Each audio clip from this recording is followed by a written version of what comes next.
আজকে আমরা চলে এসেছি জঙ্গলে এক ধরনের বিশেষ ফল ছিঁড়তে। তো তোমরা চলো প্রথম থেকে লাস্ট পর্যন্ত দেখতে থাকো। গাইস, এই যে হচ্ছে সেই ফলগুলো, এই ফলগুলোকে কি ফল বলে? আমঝুমঝুম। আমঝুমঝুম? আমার নাম বলে এগুলোকে। আমার নাম ঝুম, আমঝুমঝুম। এইগুলা হচ্ছে আমঝুমঝুম ফল, মানে এগুলো আসলে আমার বোন ঝুম ফল, শুধু আগে একটা আম চূড়া লাগিয়ে দিলেই হয়ে যাবে আম ঝুম ঝুম। তো চলো এগুলো ছিঁড়ি। খাওয়া শুরু করে দিলি তুই? এ দেখো গাইস, এগুলো কিন্তু অনেক সুন্দর, একদম পুরা কি ওই গুলা কেন ক্যামেরাটা। এগুলো কিন্তু পেকে একদম কালো হয়ে গেছে। এগুলো প্রথমে সবুজ থাকে, তারপর লাল হয়, আর একদম লাস্টে যে হয়ে যায় কালো। কালো মানেই হচ্ছে খাওয়ার মতো। এই দেখো, এটা তো পুরোই কালো হয়ে গেছে। তো চলো আমরা কয়েকটা ছিঁড়ে নিই।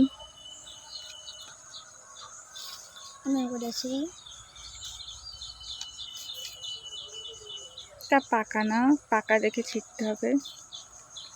তো গাইস, আমরা এগুলো ছিঁড়ে নিলাম। এগুলো কিন্তু খেতে অনেক মজা। হ্যাঁ, পাকাগুলো অনেক মিষ্টি হয়। লাল লাল থাকে, এগুলো দেখতে অনেকটা বেরের মতো। হ্যাঁ, কিন্তু ওই যে কষ্টা টাইপের।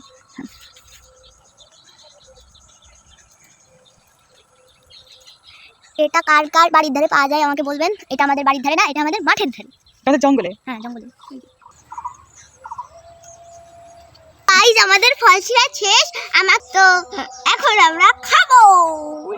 হ্যাঁ, তো গাইস তোমাদেরকে গাছটাও দেখিয়ে দিই। এই দেখো, এই যে হচ্ছে গাছ। তোমরা যদি কেউ আমাদের এলাকায় থাকো তো এখানে এসে ইজিলি নিয়ে নিতে পারবা। এটা হচ্ছে জঙ্গলের মধ্যে এটা গাছ। এই যে তোমাদের গাছটাকে ভালো করে চিনিয়ে দিই। আর যারা গাছ চেনো না, তা তোমাদের নিজের বাড়ির আশেপাশে এই গাছটা খুঁজবা যে তোমাদের বাড়ির পাশে এই গাছটা আছে কিনা। দেখে এই পাশে কি সুন্দর একটা। তো তোমরা খাওয়ার আগে অবশ্যই ধুয়ে নিবে। হ্যাঁ হ্যাঁ, এগুলো অবশ্যই ধুয়ে নিবা। আমরা ধুয়ে না ধুই, তোমরা অবশ্যই ধুবা। এটা আমার মা খাতে দেয় না, আমাদের রাগ করে। এই ভিডিও যদি দেখে তাহলে বাড়ি যাই গেলে হবে না, আমার জানো দিদি। তা খাসিস কে? তোর মা খাতে না খাস না। দোষ হবে না। আমঝুমঝুমি তুমি কি দেখ খাই পেট খাবে ফেলা ফেলা দেখে খাস না। বিষ ফল খাস না। গাবো না না না, ফেলা ফেলা ফেলা দে। খেলি ফল।